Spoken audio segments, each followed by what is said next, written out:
Aptitude chemistry MD cat और ई cat के students के लिए ऑर्गेनिक केमिस्ट्री में कार्बोक्सिलिक एसिड का चैप्टर बच्चों रीढ़ की हड्डी की हैसियत से एक काफ़ी अहम चैप्टर है।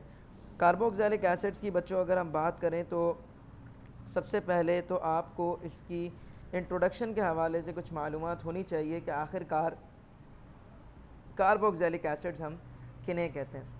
देखो, carboxylic acids first of all you must have to know कि ये भी क्या है, कार्बोनाइल कंपाउंड्स हैं। ठीक है, क्या कहा हमने कि कार्बोक्सिलिक एसिड्स और also the carbonyl compounds, and you all know very well. Last lecture मैं उम्मीद करता हूँ कि आपने देखे होंगे। तो कार्बोनाइल कंपाउंड्स हम किन कंपाउंड्स को कहते हैं? एन कंपाउंड्स को कहा जाता है जिसमें कार्बोनाइल कार्बन पाया जाए। ठीक है, this is actually the carbonyl carbon. जिन कंपाउंड्स में होगा वो कार्बोनाइल कंपाउंड्स कहलाएंगे। तो कार्बोक्सिलिक एसिड्स उन कार्बोनाइल कंपाउंड्स को कहा जाता है जिसमें कार्बोनाइल कार्बन की एक वैलेंसी अल्काइल से अटैच हो जबकि दूसरी वैलेंसी हाइड्रोक्सिल ग्रुप से अटैच्ड हो। तो उन कार्बोनाइल कंपाउंड्स को जो है बच्चों हम कार्बोक्सिलिक एसिड्स कहते हैं। By nature they are actually the acids weak acids हैं। ठीक है, वीक एसिड्स हैं लेकिन है तो एसिड्स, इसलिए इन्हें जो है वो कार्बोक्सिलिक एसिड्स कहा जाता है।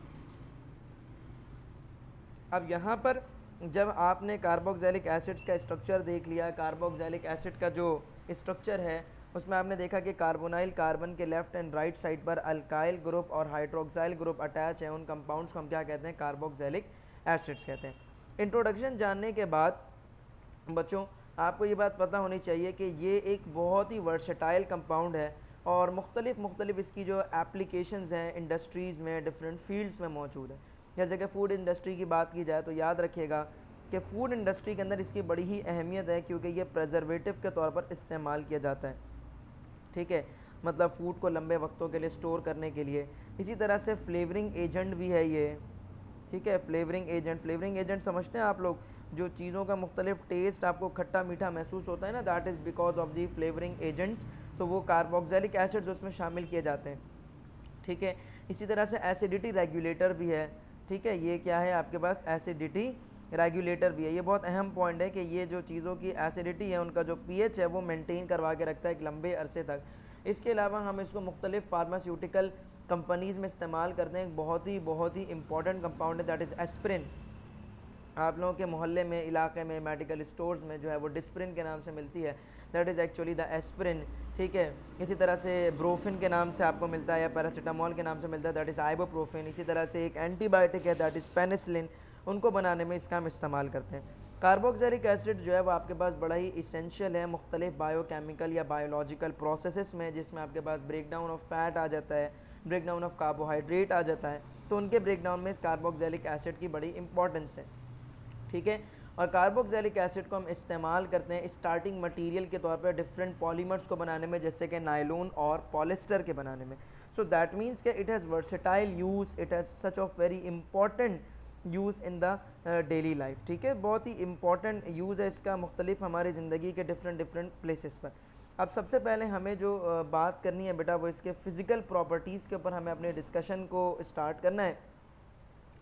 So now we will first discuss the physical properties of this compound. ठीक है, so we are going to discuss the physical properties of the carboxylic acids. अब जब बात करते हैं बेटा फिजिकल प्रॉपर्टीज़ की तो सबसे पहले हम बात करेंगे किसकी बेटा? First we will discuss about the colour and order.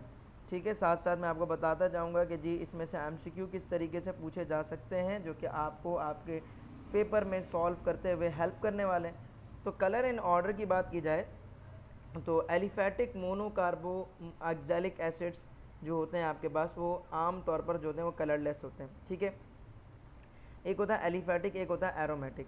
ठीक है, जैसे लेट सपोज अगर मेरे पास यहाँ पर जो है वो फॉर एग्जांपल जो है वो अटैच है 6 कार्बन एटम, और जो इसकी अगर हम अल्केन बनाते हैं तो ये हो जाएगा 14, तो ये 13 हम ले लें, इसके आगे हम लगा दें C डबल बॉन्ड ऑक्सीजन और OH। ये 7 कार्बन एटम की जो है वो एलिफेटिक कार्बोक्सिलिक एसिड बन गया। लेकिन जो है वो अगर हम C6H5 C double bond oxygen OH, basically मैंने यहाँ पर क्या लिखा है? मैंने यहाँ पर लिखा है कि यहाँ पर हमारे पास बेंजीन रिंग थी। ठीक है, और बेंजीन रिंग के साथ C double bond oxygen OH attach हो चुका है, तो ये जो है वो एलिफेटिक कंपाउंड हो गया। सही है, ये क्या हो गया, एक एलिफेटिक कार्बोक्सिलिक एसिड हो गया। जबकि जो है ये क्या हो गया भाई, आपके पास एरोमेटिक कार्बोक्सिलिक एसिड हो गया। ठीक है, ये एरोमेटिक कार्बोक्सिलिक एसिड है। तो एलिफेटिक मोनो कार्बोक्सिलिक एसिड, अच्छा मोनो कार्बोक्सिलिक एसिड और डाई कार्बोक्सिलिक एसिड किसे कहते हैं? चेन के सिर्फ एक एंड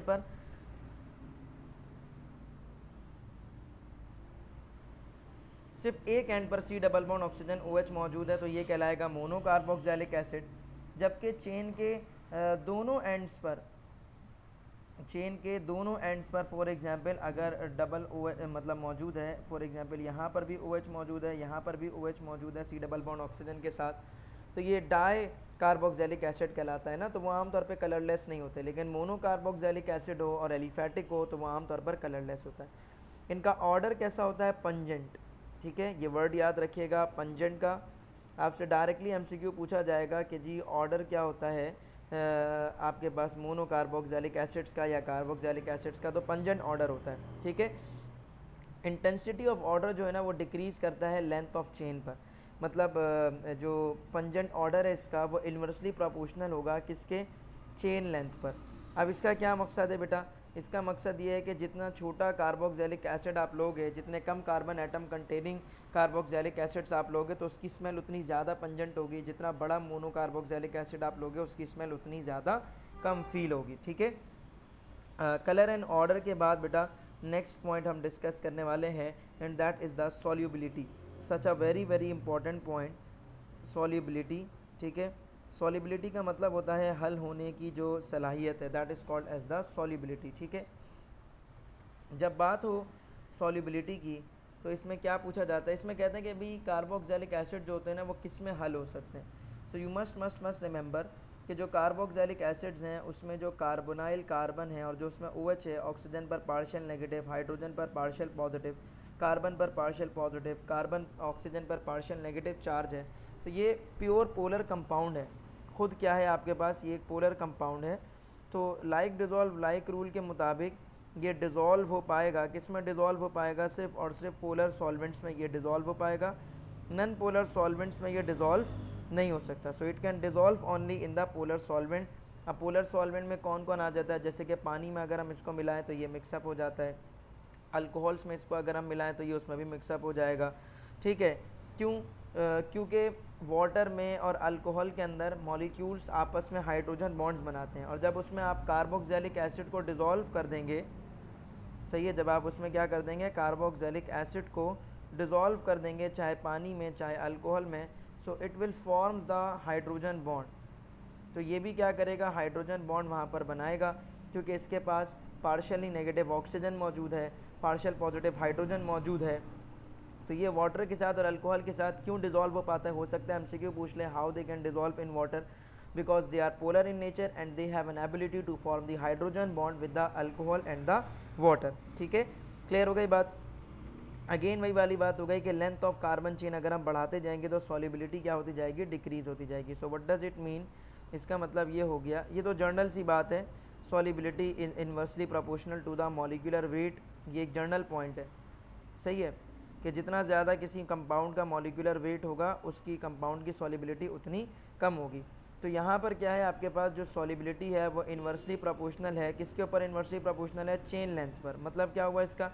मतलब कार्बोनाइल कार्बन के साथ जो अल्काइल चेन अटैच है, अगर उसमें नंबर ऑफ़ कार्बन एटम्स की तादाद बढ़ती चली जाएगी तो सॉल्युबिलिटी क्या होती जाएगी? कम होती जाएगी। ठीक है, इसके बाद आ जाते हैं सॉल्युबिलिटी के बाद नेक्स्ट पॉइंट है हमारे पास बॉइलिंग पॉइंट का। ठीक है, नेक्स्ट हमारे पास जो पॉइंट है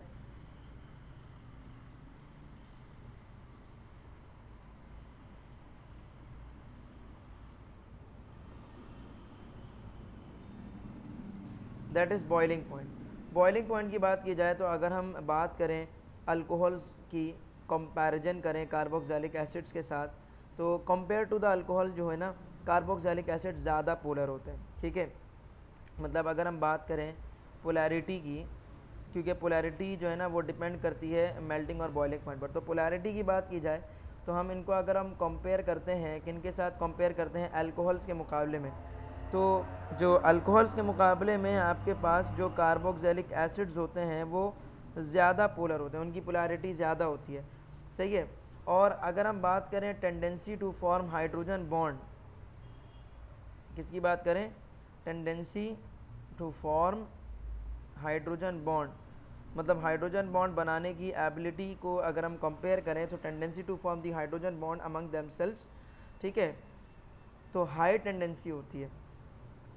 किसकी हाई टेंडेंसी होती है, आपके पास जो कार्बोक्सिलिक एसिड्स हैं अगेन उसकी जो टेंडेंसी है वो हाई होगी हाइड्रोजन बॉन्ड बनाने की निस्बतन किसके मुकाबले में, अल्कोहल्स के मुकाबले में। सो must remember these 2 points at least, क्योंकि ये दोनों फैक्टर्स इंपॉर्टेंट हैं बॉइलिंग पॉइंट के लिए, ठीक है, क्योंकि जिस कंपाउंड के इर्द गिर्द जितने कम इंटरमॉलिक्यूलर फोर्सेज होते हैं वो कंपाउंड उतना ज़्यादा जो है वो जल्दी बॉयल या मेल्ट हो पाता है, ठीक है। तो कार्बोक्सिलिक एसिड जनरली जो है वो उनका बॉइलिंग पॉइंट जो है वो करस्पॉन्डिंग अल्कोहल्स के मुकाबले में ज़्यादा होगा, सही है। जो हाइड्रोजन बॉन्डिंग होती है कार्बोक्सिलिक एसिड्स में वो आमतौर पर साइक्लिक डाइमर फॉर्म में एग्जिस्ट करती है। Must remember this point. क्या पॉइंट है भाई, कि जो हाइड्रोजन बॉन्डिंग होती है,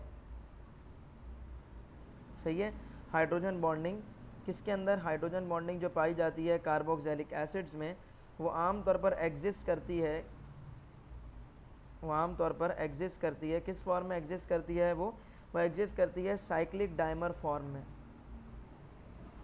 सही है। किस फॉर्म में एग्जिस्ट करती है, साइक्लिक डाइमर फॉर्म में, ठीक है। और एक बात और जो मैंने आपको कहा वो ये कहा last point, that is a boiling point जो है वो कॉरेस्पॉन्डिंग अल्कोहल्स के मुकाबले में, अब इसका क्या मतलब है समझाता हूँ, कॉरेस्पॉन्डिंग अल्कोहल्स के मुकाबले में ज़्यादा होगा किसका, कार्बोक्सिलिक एसिड का। मतलब 4 कार्बन एटम का अगर आप कार्बोक्सिलिक एसिड लो, 4 कार्बन एटम का अल्कोहल लो, तो कार्बोक्सिलिक एसिड का जो है वो बॉइलिंग पॉइंट ज़्यादा होगा, 4 कार्बन एटम के अल्कोहल का जो बॉइलिंग पॉइंट है वो आपको कम मिलेगा। वजह क्या है, बिकॉज हाइड्रोजन बॉन्ड वहाँ पर लीनियर फॉर्म में पाया जाता है, यहाँ पर साइक्लिक डाइमर फॉर्म में पाया जाता है, जिसको ब्रेक करना आसान नहीं होता, देर से ब्रेक होता है। साइक्लिक डाइमर फॉर्म कैसी होती है आपको मैं समझाता हूँ। फॉर एग्जांपल आपके पास ये अल्काइल चेन है, ठीक है।